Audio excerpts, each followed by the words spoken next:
Bonjour les amis turfistes, on se retrouve avec plaisir pour le super handicap de réouverture de Longchamp ce dimanche 7 avril. Je vous donne bien sûr mes coups de cœur, mes 4 chevaux à suivre en priorité aujourd'hui, mon pronostic avec ma sélection complète chiffrée que vous verrez apparaître bien sûr dans cette vidéo.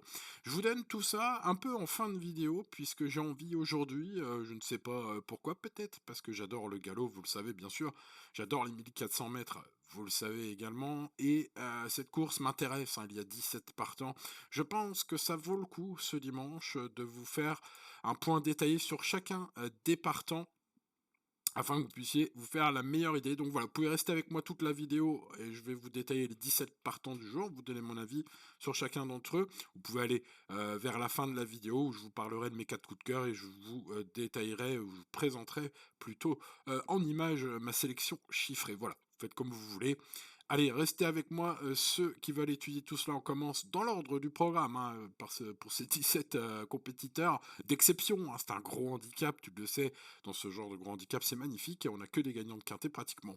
Alors le 1, Lanaken, lui est un gagnant de quintet, c'est un véritable phénomène des gros handicaps, il s'adapte à tous les types de terrain, il sait tout faire.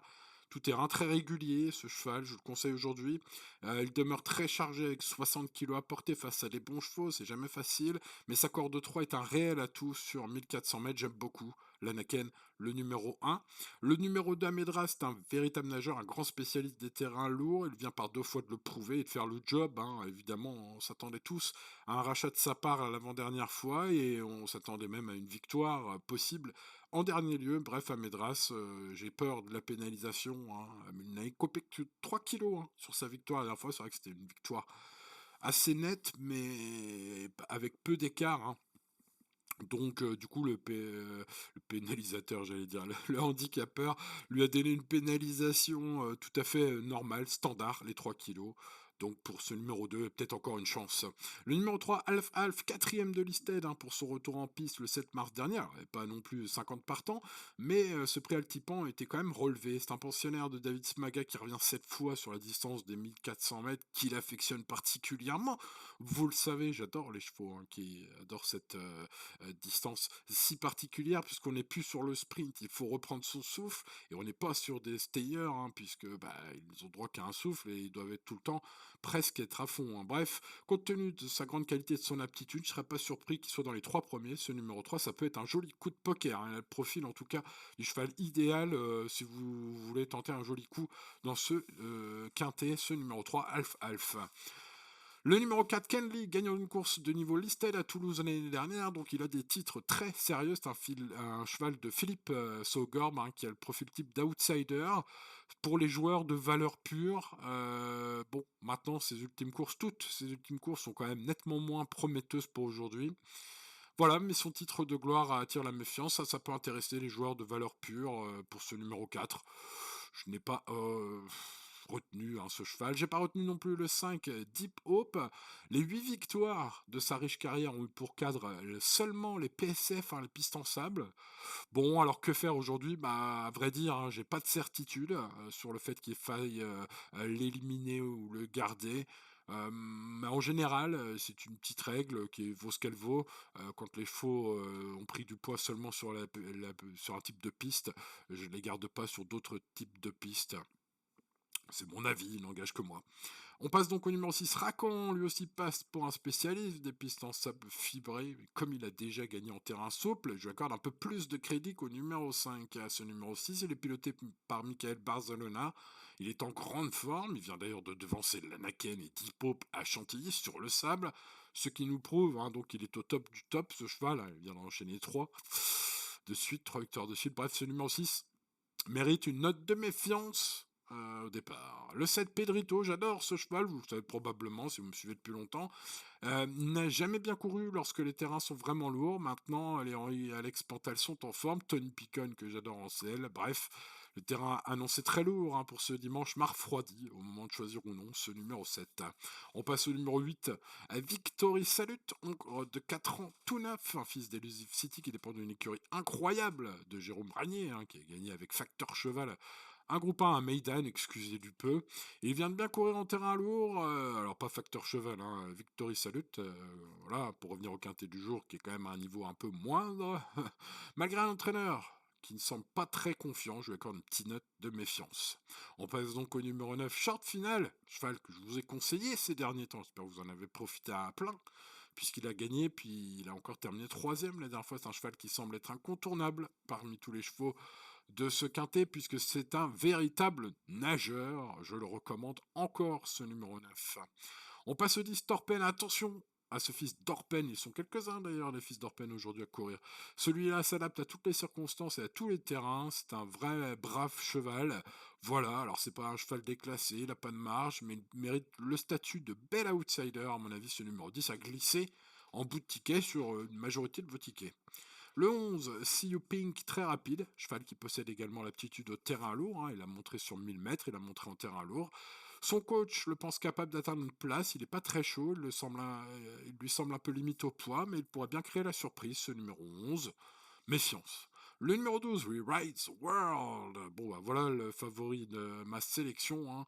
C'est une base potentiellement magnifique si We Ride the World fait sa vraie valeur, car il est extrêmement bien placé au poids désormais, hein. Suite à sa rentrée qui était mauvaise, hein, il faut le dire. Alors vous verrez dans les programmes qu'il a terminé quatrième, enfin bon, c'était quatrième sur 5, c'était pas glorieux, par rapport à sa qualité intrinsèque, ce numéro 12. Je le tente parce que vraiment, après cette course de rentrée, s'il est présenté cette fois sur ses 4 jambes au top, il peut dynamiter ce quintet, ce numéro 12, hein. Let's go, ce 12, c'est ma base, allez, c'est un risque, hein.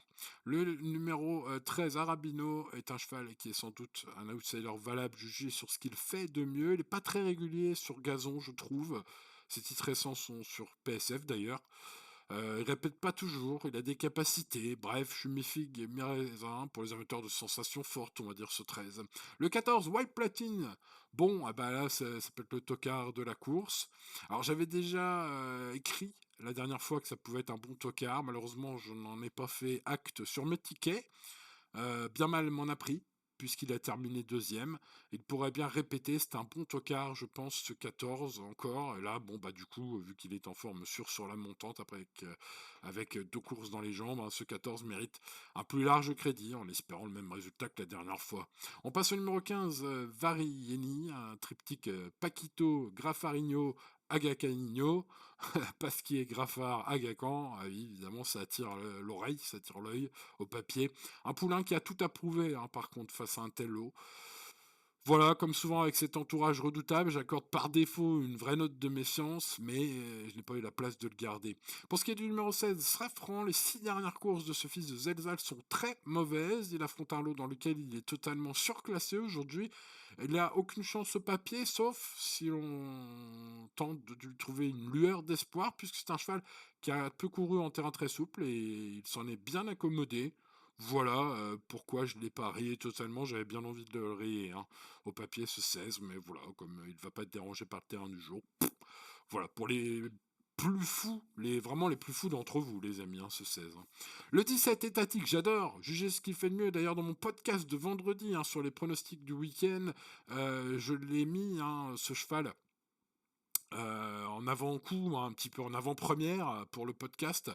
Je l'ai conseillé ce 17. C'est un bon cheval, hein, il adore les terrains lourds et puis il retrouve quelques concurrents aujourd'hui avantagés au poids puisque les autres ont été pénalisés. Donc bah, c'est l'occasion de le suivre, hein, je pense, ce 17. Plutôt en bonne confiance, hein, comme je l'ai dit dans mon podcast.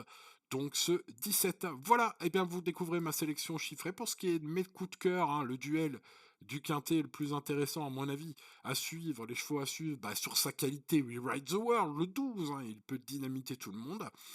Sur sa forme actuelle, évidemment, ça saute aux yeux, le 9 est à continuer de suivre, comme je vous l'ai dit. Le 17, eh bien, je viens de vous en parler. Vraiment un cheval qui a les lignes pour lui aujourd'hui.